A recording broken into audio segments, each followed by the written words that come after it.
À 16 ans, ma mère m'a envoyé dans un centre de rééducation comportementale parce que mon frère a prétendu avoir un bleu et m'a accusé de violence. 2 ans plus tard, ses mensonges se sont effondrés, il a été surpris en train de voler, mon père a finalement avoué qu'il savait la vérité, et la dépression de ma mère a fait la une des journaux. À 16 ans, ma mère m'a envoyé dans un centre de rééducation comportementale, parce que mon frère a simulé un bleu et m'a traité de violent. 2 ans plus tard, ses mensonges se sont effondrés. Il a été pris en train de voler, mon père a finalement avoué qu'il connaissait la vérité, et la dépression de ma mère a fait la une des journaux. Salut, Reddit. Ma famille a passé des années à dire que j'étais le problème. Ils ont menti, tout déformé, et ont fini par m'envoyer loin pour me réparer. Je suis resté silencieux, j'ai construit ma propre vie, et je pensais être libre, jusqu'à ce que toute leur comédie commence à s'effondrer. Mais d'abord, voici comment tout a vraiment commencé. Je m'appelle Isaac, j'ai 16 ans. Je vis dans une maison qui semble parfaite, si on passe devant trop vite. Ma mère, Clara, l'appelle son refuge. Les pelouses sont toujours tondues au cordeau, les rideaux sont toujours assortis, et même la boîte aux lettres est essuyée. À l'intérieur, cependant, tout semble sur le point d'exploser à la moindre petite chose. Mon père, Tom, est en déplacement la plupart du temps. Quand il est à la maison, il se terre dans son bureau, faisant semblant de travailler. Il est très doué pour hocher la tête sans écouter. Maman dit qu'il est le pilier de la famille, mais c'est seulement parce qu'il ne prend jamais parti. Et puis il y a mon frère, Ryan, 13 ans, visage d'ange, fausse innocence, rapporteur à plein temps. 1, 2, 3, 4, 5 il a compris très tôt que faire semblant d'avoir peur de moi le sortait d'affaire. Je pouvais respirer trop fort, et il disait que j'étais encore en colère. Maman me grondait avant même de demander ce qui s'était passé. Chaque matin, maman commence avec son ton de celle qui coche une liste. Chaussures près de la porte, vaisselle rangée, pas de miettes sur le comptoir. Elle n'est pas méchante au début, juste très précise. Mais le ton change vite si on ne suit pas le script. Elle a un tableau blanc dans la cuisine avec les normes de la maison. C'est comme ça qu'elle appelle les règles. Chacune a une coche à côté si on a bien fait ce jour-là. Elle dit que ça enseigne la responsabilité. Je ne dis rien, parce que répondre ne fait qu'ajouter un X rouge à côté de mon nom. Nous allons à l'église tous les dimanches. Ryan y joue l'ange. Les gens l'adorent. Maman rayonne quand quelqu'un dit « Vous avez élevé des garçons si polis ». Elle ne me regarde pas quand ils disent ça. L'école n'est pas une pause. Les professeurs m'étiquettent comme ayant un problème de comportement. Apparemment, demander pourquoi une règle existe signifie qu'on est irrespectueux. Alors, je me tais. J'ai des notes correctes, pas excellentes, parce que je suis fatigué d'entendre maman dire « Tu pourrais faire mieux si tu te concentrais comme ton frère ». Madame Hellé, notre voisine, n'aide pas. C'est le genre de personne qui arrose ses plantes juste pour espionner. Elle dit à maman qu'elle s'inquiète pour moi. Dit que j'ai l'air en colère quand je rentre de l'école. Maman adore ça. Après une de ces discussions, je suis rentré à la maison pour trouver ma porte ouverte et mes affaires réarrangées. Elle a dit qu'elle cherchait des cigarettes. Je ne fume même pas. Ce soir-là, j'ai commencé à enfermer mon téléphone dans une boîte à chaussures sous mon lit. Elle l'avait déjà fouillé une fois, en disant qu'elle voulait s'assurer que tu ne subis pas de mauvaises influences. La maison fonctionne sous surveillance. Des caméras dans le salon pour l'assurance, des codes de porte que maman change tous les mois. Elle appelle ça de la parentalité responsable. J'appelle ça de la paranoïa. Je garde ma santé mentale en réparant mon vieux vélo. Il y a quelque chose de logique à serrer des boulons et à entendre le clic des engrenages. Les machines ne mentent pas sur ce qui ne va pas. Ryan aime me regarder depuis le porche. Il sourit comme si nous étions de bons frères. Puis il dit quelque chose comme « Maman a dit que tu n'es pas censé utiliser les outils sans demander ». Ensuite, il court à l'intérieur avant que je puisse répondre. 10 minutes plus tard, maman est à la porte en disant « Qu'est-ce que je t'ai dit sur le respect des biens de la maison ?» Quand papa est parti pour un autre voyage plus tard cette semaine-là, Ryan a commencé à se vanter de ses nouveaux privilèges. Maman lui a donné accès à la tablette de la maison et lui a dit qu'il pouvait aider à suivre les tâches ménagères. En gros, il a été promu espion. J'ai essayé d'en parler à maman une fois. J'ai dit, j'ai l'impression que tu le crois, quoi qu'il dise. Elle a répondu, alors, peut-être, arrête de lui donner des raisons de s'inquiéter. Ce fut toute la conversation. Le vendredi, l'air dans la maison était lourd. Même les lumières semblaient trop vives. Ryan me testait, cassant de petites choses. Un cadre photo, un chargeur de téléphone, puis en chuchotant, « Maman va t'accuser ». Il n'avait pas tort. Ce soir-là, après que tout le monde soit allé se coucher, je suis allé dans le couloir pour boire de l'eau. J'ai entendu la porte de mes parents entr'ouverte. La voix de maman était sèche, basse. « Il va ruiner tout ce que nous avons construit. » La réponse de papa était étouffée. « C'est juste un gamin. » « Non, » a-t-elle dit, « c'est un problème. » Je suis resté immobile jusqu'à ce que le plancher grince. Les voix se sont tues. Je suis retourné dans ma chambre et je suis resté là, à fixer le ventilateur au plafond. Il bourdonnait faiblement, déséquilibré. J'ai pensé que même quelque chose de parfaitement installé peut se desserrer, s'il tourne trop longtemps. C'est ce que je ressentais pour la maison. Tout tournait, en prétendant que c'était sous contrôle. La semaine a commencé sous tension. Personne ne le disait à voix haute, mais la maison semblait attendre que quelqu'un fasse une erreur. Maman faisait les 100 pas plus que d'habitude, les lèvres pincées, ses yeux balayant les pièces comme si elle cherchait quelque chose qui n'était pas à sa place. Papa restait tard au travail tous les soirs, prétextant des réunions supplémentaires. Ryan souriait trop, ce calme artificiel avant qu'il ne prépare un mauvais coup. Mercredi après-midi, maman était dans son bureau en train de terminer une présentation pour son travail. Ryan planait derrière elle, faisant semblant de l'aider. 10 minutes plus tard, je l'ai entendu crier. Le genre de cri qui vous tord l'estomac.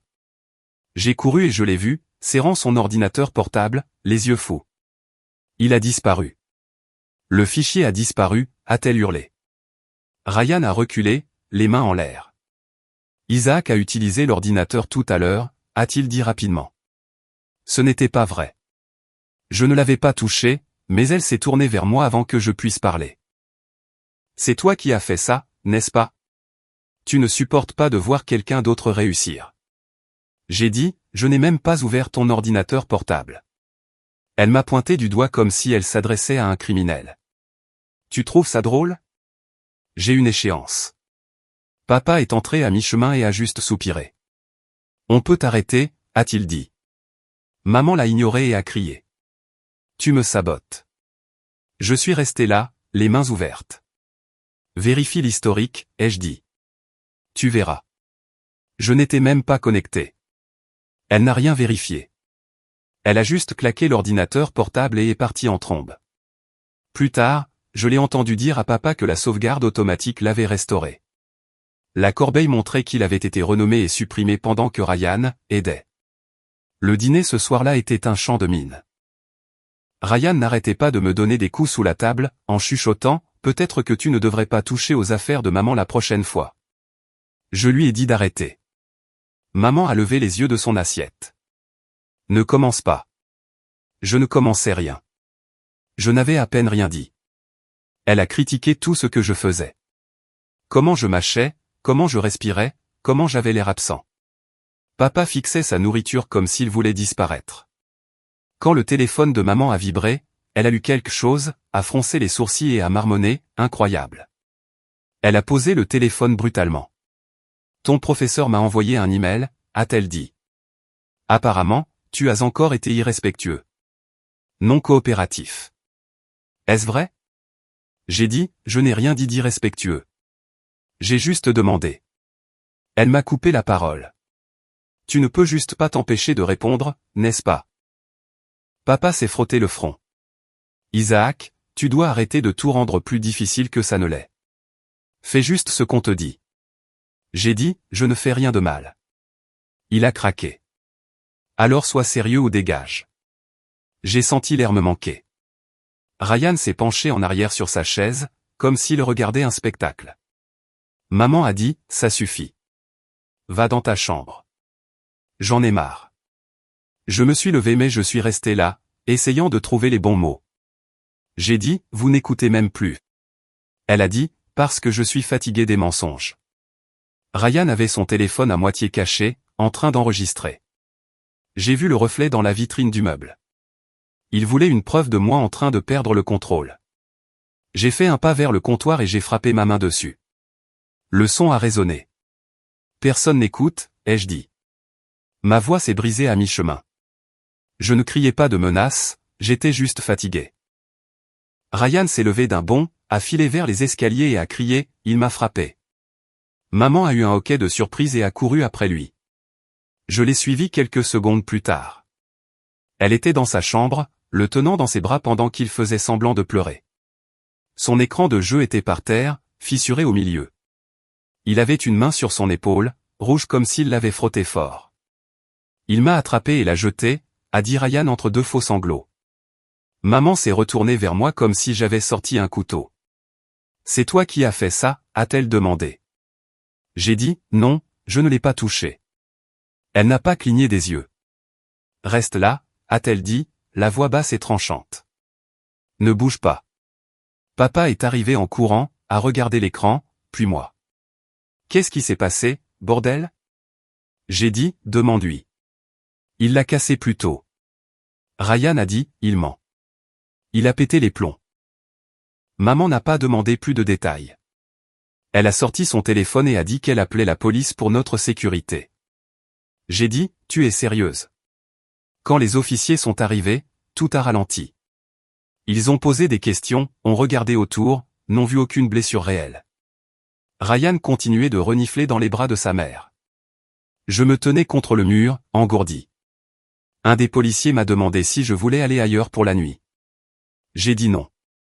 Il a hoché la tête. A dit à maman qu'il ne pouvait pas faire grand-chose. Quand ils sont partis, le silence était pire que les cris. Maman a dit, tu as besoin d'aide. Ça ne peut plus continuer. J'ai dit, je ne lui ai pas fait de mal. Elle a dit, c'est exactement ce que dit quelqu'un dans le déni. Papa a commencé à faire un petit sac avec mes vêtements. J'ai demandé où j'allais. Il a dit, fais juste ce que ta mère dit. C'est pour le mieux. Je n'ai plus discuté. Le lendemain matin, maman était déjà habillée, les clés de la voiture à la main. Elle a dit, nous t'emmenons dans un programme, un bon. Ils aident les familles comme la nôtre. Elle a fait sonner ça comme des vacances. Papa portait le sac. Ryan était assis en bas des escaliers avec des céréales et ce même petit sourire narquois qu'il avait toujours quand les choses allaient dans son sens. Je suis sorti sans le regarder. Dans la voiture, maman a parlé de guérison et de nouveaux départs. Sa voix était calme, presque joyeuse, comme si elle avait résolu un gros problème. J'ai regardé par la fenêtre. Les maisons défilaient. Pelouse parfaite, allée propre, des familles qui nous pensaient probablement normaux. Je n'ai pas dit un mot de tout le trajet. Je n'arrêtais pas de penser, ce n'est pas de l'aide. C'est une opération de nettoyage. Ils ne me sauvaient pas, ils se débarrassaient de moi. L'endroit où ils m'ont emmené s'appelait le centre de rétablissement pour jeunes de Ridgeway. Le panneau à l'entrée avait un logo d'arbre et le slogan « Reconstruire l'avenir ». De l'extérieur, ça ressemblait à une école. Mur en briques, pelouse tondue, grande fenêtre. Mais quand les portes se sont refermées derrière moi, ça a fait le bruit d'une serrure qui se verrouille. Une membre du personnel avec un sourire en plastique a pris mon sac. « Bienvenue à Ridgeway », a-t-elle dit. Son badge indiquait Angela, mais elle l'a dit comme si elle lisait une ligne d'une brochure. J'ai dû vider mes poches, donner mon téléphone, ma ceinture, mes lacets, même mes écouteurs. Ils m'ont donné un sac en plastique transparent avec une brosse à dents, 2 t-shirts avec « Ridgeway » imprimés dans le dos, et un survêtement gris uni. Tout avait une étiquette numérotée. La mienne était 47B. Puis il y a eu le détecteur de métaux et une liste de contrôle sur la contrebande. Le personnel agissait poliment, mais avec ce faux ton que les gens utilisent quand ils savent déjà que vous n'êtes pas à votre place. L'admission a duré environ 1 heure. Formulaire, signature, une infirmière lisant un script. Ils m'ont fait passer par un processus rapide qu'ils avaient dû exécuter 100 fois. Le couloir sentait l'eau de javel et la nourriture de cafétéria.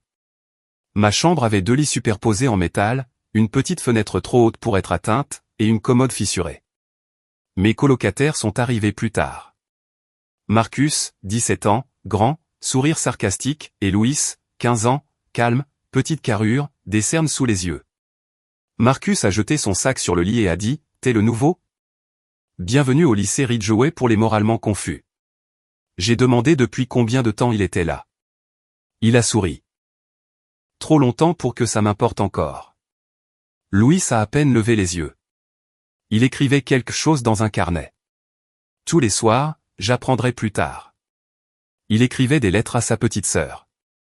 Il disait qu'elle était la seule qui croyait encore qu'il rentrerait bientôt à la maison. La première nuit, extinction des feux à 21h. Un gardien faisait des rondes toutes les heures, des faisceaux de lampes de poche balayant les murs. On n'avait pas le droit de fermer complètement la porte. Le matin commençait avec une cloche à 6h. Le petit déjeuner était des œufs en poudre, du pain grillé et du lait qui avait un goût de plastique. Puis, thérapie de groupe. La thérapie de groupe se déroulait dans un cercle de chaises en plastique sous une affiche qui disait « Assume ton mal. Trouve ta paix ».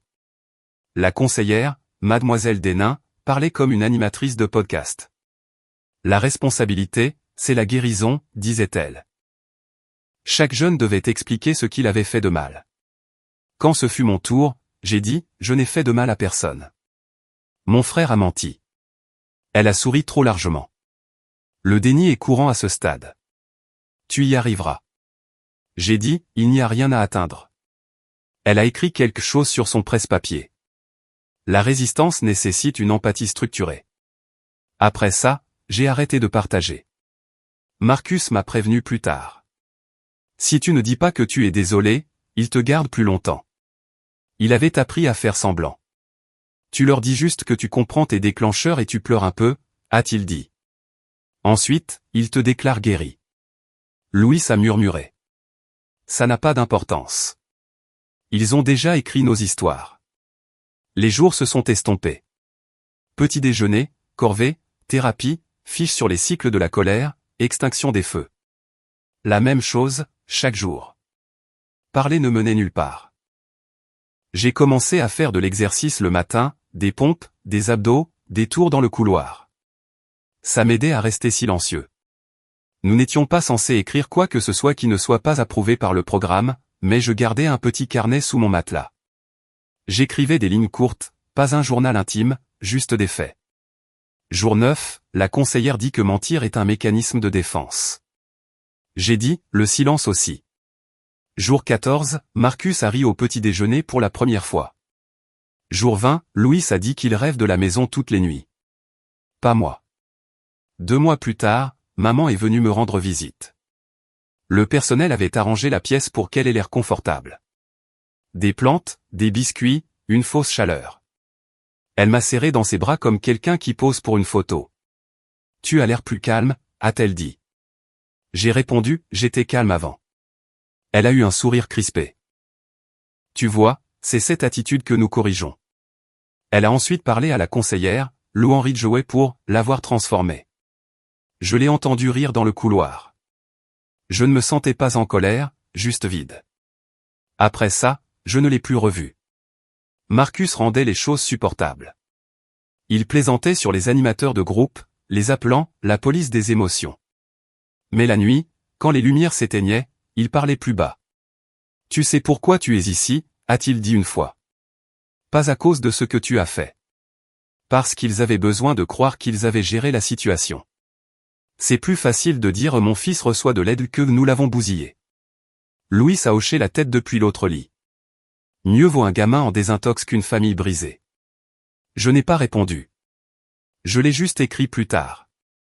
Après 6 mois, ils ont dit que j'étais prêt à sortir. Je n'avais pas admis avoir fait du mal, mais j'avais été calme, j'avais suivi les règles et je ne m'étais pas battu. C'était suffisant. Ils m'ont dit que j'avais fait des progrès significatifs.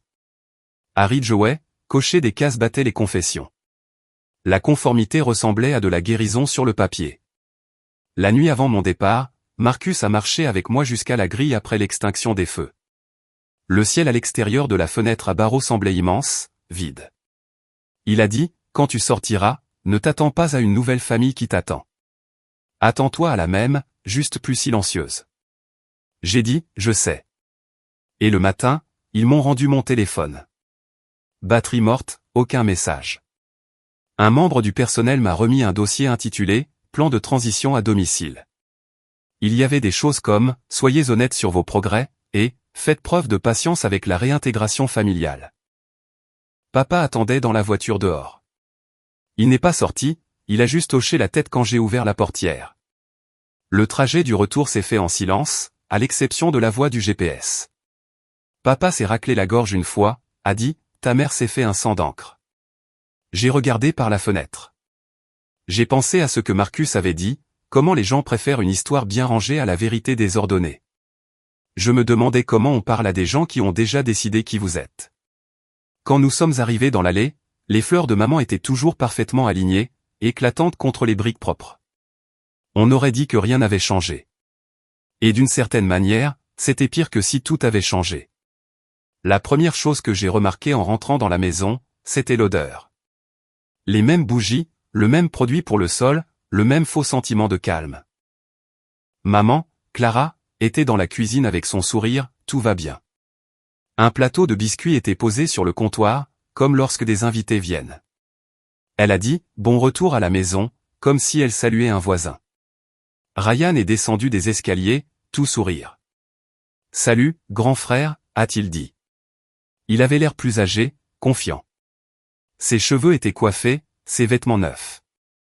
Il y avait aussi une nouvelle installation de jeu dans le salon. Grand écran, lumière LED, chaise toute neuve. Papa se tenait dans un coin, son téléphone à moitié dans la main. Il m'a donné une petite tape sur l'épaule. On fait tous des erreurs, a-t-il dit, comme s'il lisait une citation quelque part. Mon ancienne chambre avait disparu. Il l'avait transformée en chambre d'amis. Peinture fraîche, coussins décoratifs, aucune trace de moi. Mes affaires étaient emballées dans des cartons dans le garage, étiquetées « Vieilles affaires d'Isaac ». Ce soir-là, nous avons dîné comme si c'était un jour de fête. Maman a posé des questions superficielles. Est-ce qu'il te nourrissait bien là-bas?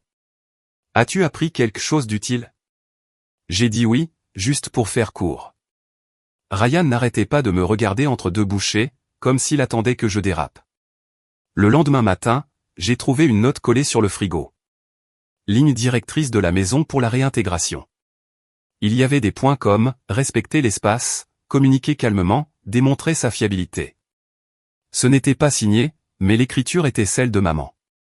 L'école n'était pas mieux. Le premier jour, les gens me dévisageaient comme si j'étais une nouvelle pièce de musée. Des chuchotements me suivaient des casiers à la classe. Quelqu'un a dit, c'est le gamin qui a frappé son frère. Je l'ai entendu assez de fois pour arrêter de faire semblant de ne pas entendre. Un professeur, Monsieur Collins, m'a pris à part après le cours.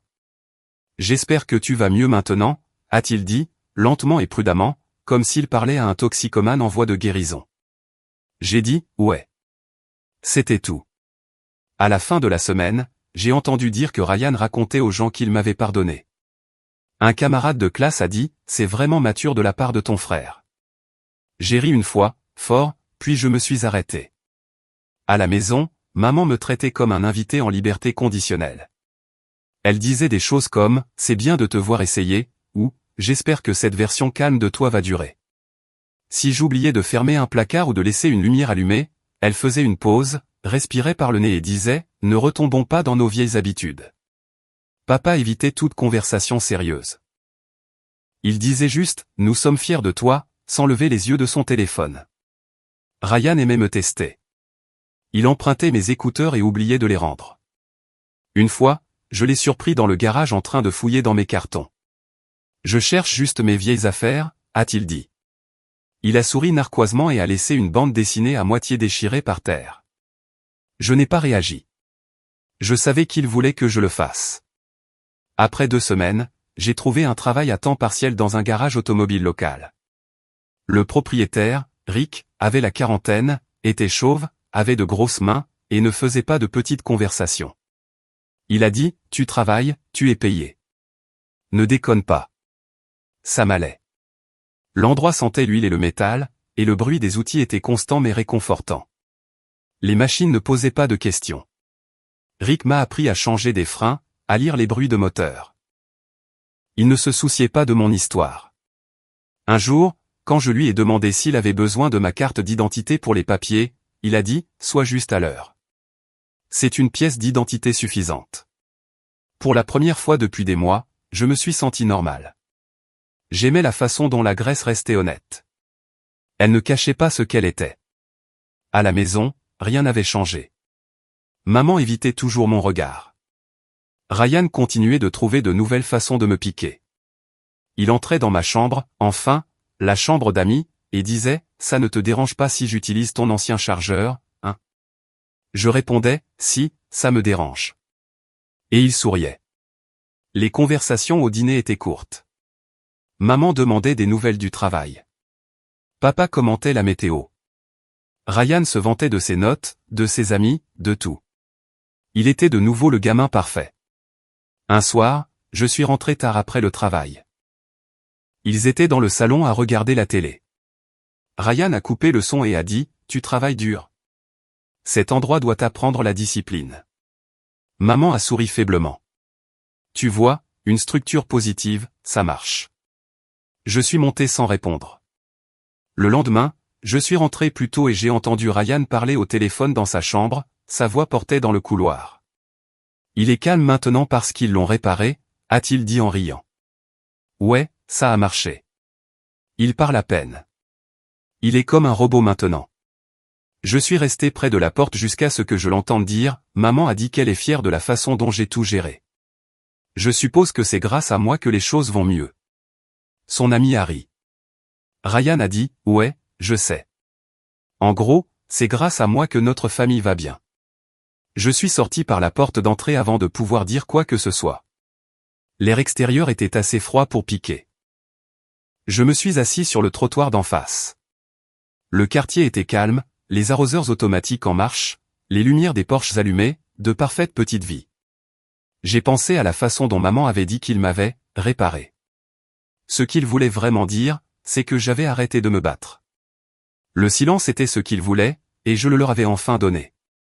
Une voiture est passée, les phares balayant mon visage. Je n'ai pas bougé. Je suis resté jusqu'à ce que la rue redevienne sombre.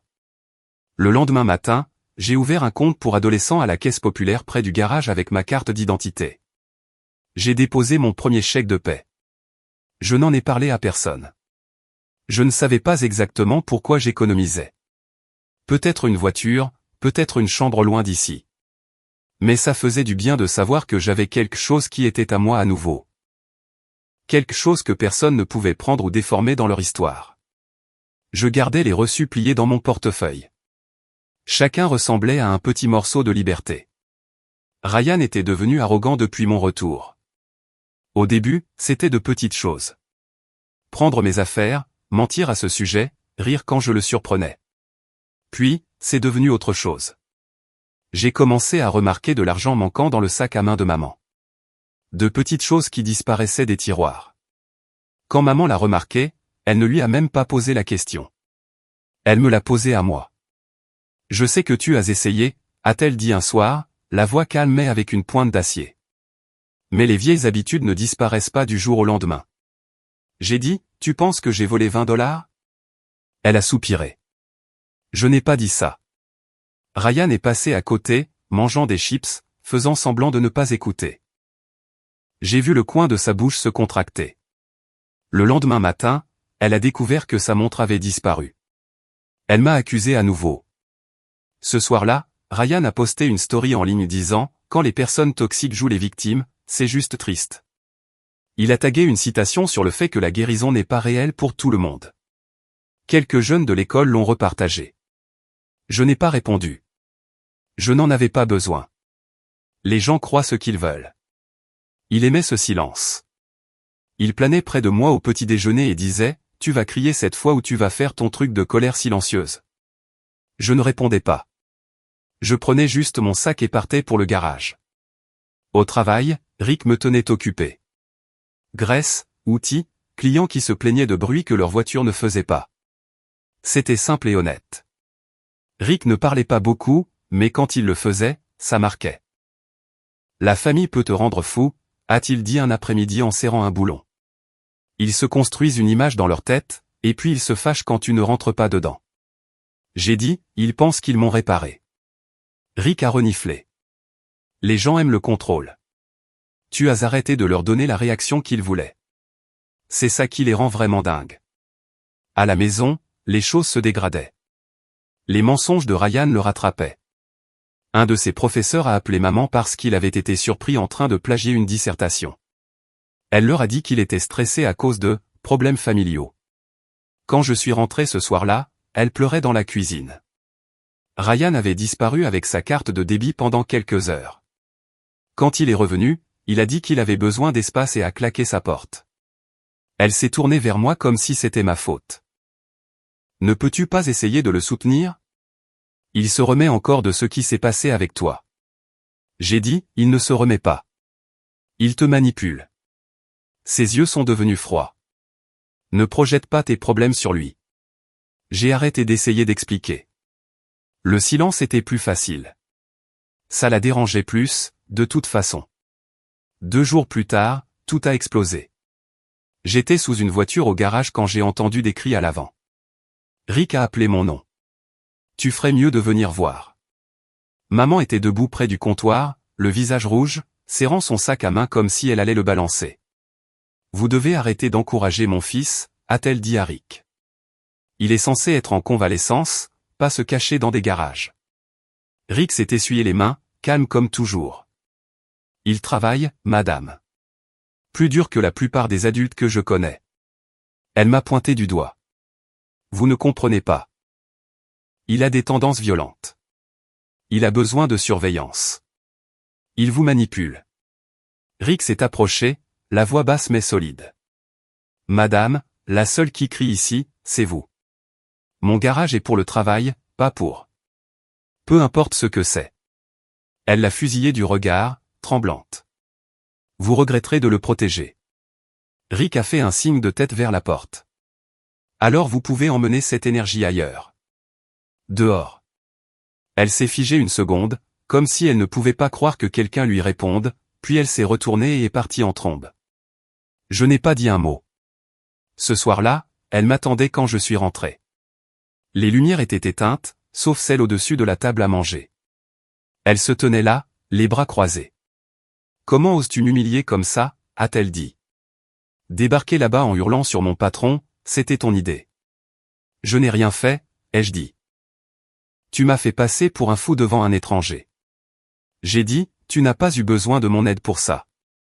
Sa voix s'est brisée en un cri. Tu te crois meilleur que cette famille maintenant? Tu penses que tu peux te promener en prétendant que tu es guéri pendant que nous, on souffre? Ryan est descendu, faisant semblant de jouer les médiateurs. Maman, calme-toi. Il recommence son truc. Tu lui fais peur, Isaac. Je me suis tourné vers lui. C'est toi qui as commencé ça. Maman s'est interposée entre nous. N'élève pas la voix sur lui. Je ne l'ai pas fait. Tu vois, a dit Ryan, il recommence. Quelque chose en elle a craqué. Elle m'a giflé. Le son a frappé plus fort que la douleur. Elle s'est figée, la main tremblante. Ryan a souri narquoisement derrière elle. Je me suis redressé. Ma voix était plate. Tu as plus besoin d'aide que je n'en ai jamais eu. Papa est apparu du couloir, à moitié réveillé, à moitié inutile. Il a regardé entre nous, n'a rien dit et est entré dans la cuisine. Le silence qui a suivi était pire que les cris. Je suis monté et j'ai fait mon sac. Juste des vêtements, mon portefeuille, quelques outils du garage. J'ai écrit un mot au dos d'une enveloppe. Je ne suis pas en colère, juste fini. Quand je suis redescendu, elle était assise à la table, pleurant sans un bruit. Ryan s'appuyait contre le mur, les bras croisés, jouant toujours l'innocent. Je n'ai rien dit. J'ai franchi la porte. Dehors, la nuit était fraîche et calme. Les lampadaires bourdonnaient. En passant devant la maison voisine, Madame Hellé était sur son porche, arrosant ses plantes même s'il faisait nuit. Elle m'a vu avec le sac et a dit, bon débarras. 6, 7, 8, 9, 10 je me suis arrêté une seconde, je l'ai regardé. Ouais, ai-je dit, avec un demi-sourire. Vous verrez. Puis j'ai continué à marcher. La chambre au-dessus du garage de Rick n'était pas grand-chose, mais c'était la mienne. Ça sentait l'huile et le métal, et le plancher craquait quand le vent changeait. J'ai obtenu mon diplôme d'études secondaires grâce à des cours du soir au centre communautaire. Personne à la maison ne m'avait jamais posé de questions sur l'école, de toute façon. Rick avait arrangé ça avec le propriétaire, tant que le loyer arrivait et que les étiquettes des extincteurs étaient à jour. Personne n'a demandé mon âge. Je travaillais de longues heures au garage. Rick m'a payé en espèces au début, puis il a commencé à me déclarer. Il m'a donné une clé du garage et a dit « Ferme quand tu as fini. Ne brûle pas l'endroit. » C'était sa version de la confiance. Les nuits étaient calmes. Je m'asseyais près de la fenêtre avec mon ordinateur portable, à taper. Au début, ce n'était que des notes, des souvenirs de Ridgeway, les faux sourires, les répliques de thérapie scriptées. Puis j'ai commencé à les publier en ligne sous un compte anonyme appelé « Ceux qu'ils ont réparés ». Le premier message disait « J'ai été envoyé loin pour quelque chose que je n'ai pas fait. Ils ont dit que c'était pour me rétablir. C'était une punition. » Les gens ont commencé à commenter. Certains disaient qu'ils avaient vécu la même chose. Une personne a mentionné la même conseillère. Une autre a partagé des photos des dortoirs. En une semaine, j'ai reçu des dizaines de messages. Des jeunes, des parents, et même un journaliste demandant des détails. Je n'ai pas donné mon nom ni mon emplacement. J'ai juste continué à publier. Quelqu'un a fini par laisser un lien vers un article datant de 2 ans. Le centre de rétablissement pour jeunes de Ridgeway sous enquête pour pratiques contraires à l'éthique. Il mentionnait les mêmes conseillers, les mêmes méthodes. Il disait que l'endroit était géré par une entreprise qui changeait de nom tous les quelques années. Rick m'a trouvé un soir, toujours en train de taper, quand il est monté pour vérifier le chauffage. « Tu fais tes devoirs ou tu déclenches une guerre ?» a-t-il demandé. J'écris, c'est tout. Il a hoché la tête, a regardé autour de lui. Bien. Assure-toi juste de construire quelque chose avec ça. Ne laisse pas ça te bouffer. Quelques semaines plus tard, un de mes messages a été repartagé sur un grand forum. Les commentaires ont explosé. D'autres familles ont commencé à reconnaître le nom de Ridgeway. Les nouvelles locales ont repris l'affaire. Une petite histoire, mais suffisante pour remuer les choses. Ils ont appelé ça « rééducation ou rebranding », l'industrie cachée des programmes comportementaux. Je n'ai rien dit publiquement. Je n'en avais pas besoin. L'histoire parlait d'elle-même. Puis mon téléphone a sonné un après-midi. Maman. Au moment où j'ai répondu, sa voix tremblait. As-tu la moindre idée de ce que tu fais? Tu ruines cette famille. J'ai dit, tu veux dire la vérité? Tu nous fais passer pour des fous. Ton frère souffre à cause de ça. Tu traînes son nom dans la boue. J'ai dit, il a traîné le mien en premier. Elle a commencé à pleurer, puis est passée à la colère. Tu as toujours voulu de l'attention. Maintenant, tu l'as. J'ai raccroché. Le temps a passé plus vite après ça. J'ai eu 18 ans, j'ai eu mon permis, et Rick m'a donné les clés d'une vieille camionnette. Elle est à toi si tu peux la réparer, a-t-il dit. Il m'a fallu 2 semaines pour la faire rouler. Elle n'était pas jolie, mais elle démarrait à chaque fois. C'était plus que ce que je pouvais dire de la plupart des choses dans ma vie. Le travail est resté stable. Le compte a continué de grandir. Je n'ai jamais posté de nom, mais les gens ont fait le lien par eux-mêmes. Certains soirs, je vérifiais les commentaires et voyais des inconnus défendre des jeunes comme moi. C'était nouveau. Puis les appels ont commencé. D'abord de maman à nouveau, cette fois plus court. Ton frère a été suspendu. Elle l'a dit comme si c'était de ma faute. Il a été surpris en train de voler de l'argent à des camarades de classe. Il dit que c'est parce que tu lui as rempli la tête de ressentiment. J'ai dit, il se fait juste prendre pour ce qu'il a toujours fait. Elle a dit, n'ose pas parler de lui comme ça. Il est toujours ton frère. Je sais, ai-je dit. C'est ça le problème. Une semaine plus tard, papa a appelé. Sa voix était basse, fatiguée. Il faut qu'on parle, a-t-il dit. Je l'ai retrouvé à mi-chemin, sur le parking d'un dîner. Il n'est pas sorti de la voiture, a juste baissé la vitre à moitié. J'ai vu Ryan casser cet écran, a-t-il dit. La nuit où tout a dérapé. Il avait peur. Et moi? Je n'ai rien dit. Je pensais que ça maintiendrait la paix. Je me suis appuyé sur le cadre de la fenêtre. Tu les as laissés m'envoyer loin pour maintenir la paix. Il a baissé les yeux vers le volant. Je suis désolé. J'ai sorti mon téléphone, j'ai commencé à enregistrer. Répète-le. Il a hésité. Isaac. Répète-le. Je suis désolé. J'ai arrêté d'enregistrer. Je n'ai pas besoin de ta culpabilité, ai-je dit, et je suis parti. Je ne l'ai jamais posté. Le mois suivant, Ryan a été surpris en train de voler à l'étalage dans une supérette. Vidéosurveillance, police, tout. Maman s'est présentée au poste en hurlant que c'était un bon garçon et que tout n'était qu'un malentendu. Ça a fait la une du journal local. Un petit article au dos. Rick me l'a tendu au travail, avec un sourire narquois. On dirait que le karma est plus ponctuel que la plupart des gens. Je n'ai pas souri, mais j'ai ressenti quelque chose de proche. Plus tard dans la nuit, je me suis assis sur le plateau de la camionnette devant le garage. L'air sentait l'huile et la pluie. J'ai ouvert mon téléphone, j'ai parcouru les commentaires des nouvelles, et j'ai vu des gens parler de nouveau de Ridgeway. Cette fois, en le liant à des familles comme la mienne. Quelque part entre le bruit et le silence, j'ai réalisé que je ne ressentais plus de colère. Juste la faim. La vérité était enfin plus forte que leur version. Pour la première fois, cela semblait suffisant. Cela faisait des mois que je n'avais eu de nouvelles d'aucun d'eux. La dernière chose que maman avait dite, c'est que j'avais détruit la famille. Après ça, le silence. Je continuais à travailler, à réparer des voitures, à économiser de l'argent, et à ne pas penser à eux. Puis un soir, près de l'heure de la fermeture, j'ai entendu frapper à la porte du garage. J'ai ouvert et j'ai vu Ryan. Il avait l'air anéanti. Le même sweat à capuche dont il se vantait, maintenant déchiré et sale. Ses yeux étaient rouges, comme s'il n'avait pas dormi depuis des jours. Maman m'a mis dehors, a-t-il dit, la voix plate. Je me suis appuyé contre le comptoir. Pourquoi? Elle a pété les plombs. Elle a dit que je l'embarrassais. Que j'avais fini par devenir comme toi. Il a eu un rire sec qui s'est transformé en tout. Je suppose qu'elle n'a plus personne à blâmer. Je lui ai tendu une bouteille d'eau et une serviette. Il s'est assis sur un tabouret, tremblant.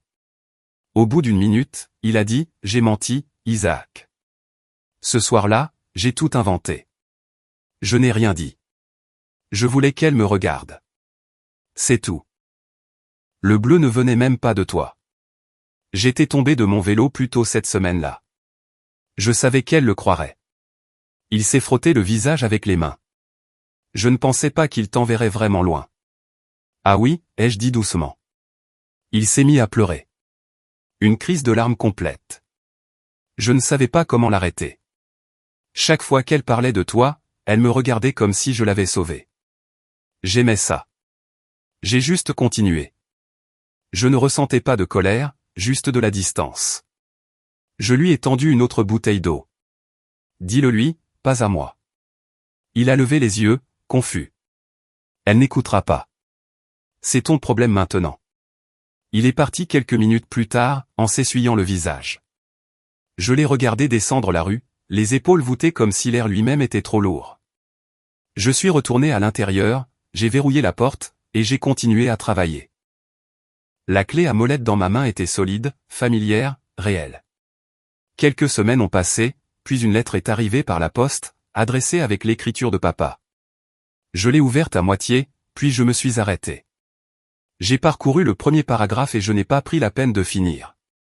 Il disait, Clara fait une dépression. Ryan est en thérapie. Je quitte la ville. Je suis désolé pour ce que nous t'avons fait. Je l'ai pliée une fois, je l'ai mise dans un tiroir, et je ne l'ai plus jamais ouverte. 2 ans plus tard, j'avais 20 ans et je gérais mon propre coin du garage. Rick avait pris une semi-retraite et me laissait m'occuper de la plupart du travail quotidien. Il m'avait déclaré et m'avait laissé facturer mes baies sous ma propre enseigne, Isaac Reed Auto Repair. Les affaires étaient stables. J'avais un petit appartement au-dessus d'une boulangerie de l'autre côté de la ville, simple mais calme. Je travaillais 6 jours par semaine, je réparais ce qui était cassé, et je ne regardais pas en arrière. Rick passait parfois. Il déposait un café sur le comptoir et disait, « Tu te débrouilles bien, gamin. » C'était sa version de la fierté. J'entendais parler de ma famille par bribes. Un client a mentionné une femme nommée Clara qui avait commencé à se présenter à l'église, fulminant contre la trahison. Un autre a dit que Ryan vivait avec des parents dans le nord de l'État, entrant et sortant de thérapie, essayant de se trouver. Apparemment, maman avait essayé de poursuivre le district scolaire pour avoir ruiné la réputation de Ryan après son arrestation pour vol à l'étalage.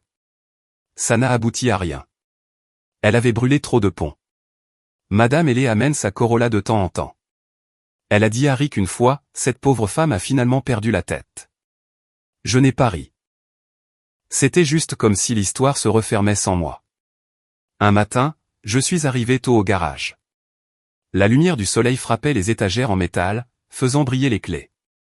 Mon téléphone a vibré sur le comptoir. Numéro inconnu. Le message disait, je lui ai tout dit. Je suis désolé. Je n'ai pas eu besoin de demander qui c'était. Ryan. J'ai fixé l'écran un moment. J'ai tapé quelques mots, les ai effacés, puis j'ai posé le téléphone.